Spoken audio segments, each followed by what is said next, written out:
ગુજરાતભરમાં જાણે અકસ્માતની વણઝાર સર્જાઈ રહી હોય તેમજ સતત અકસ્માતની ઘટના સામે આવી રહી છે।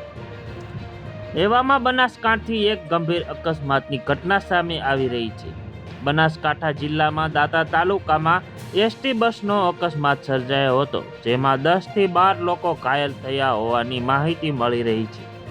પ્રાપ્ત થતી વિગતો અનુસાર કુંવારસી નજીક ઘાટીમાં અચાનક બસ ગરમ થઈ બંધ થઈ જતા બસ રોડની નીચે ઉતરી ગઈ હતી।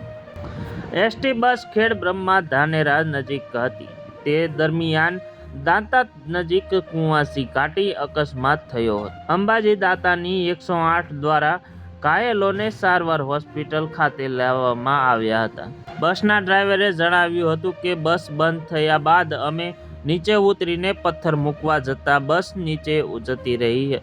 મામલાની જાણ થતાં જ હળાદ પોલીસ ઘટના સ્થળે પહોંચી હતી। અંબાજી ડેપો મેનેજર પણ ઘટના સ્થળે પહોંચ્યા હતા, તેમજ દાંતા તાલુકાના મામલતદાર અને તાલુકાના વિકાસ અધિકારીઓ પણ ઘટના સ્થળે પહોંચ્યા હતા। જોકે અકસ્માતમાં મોટી જાનહાનિ ટળી હતી।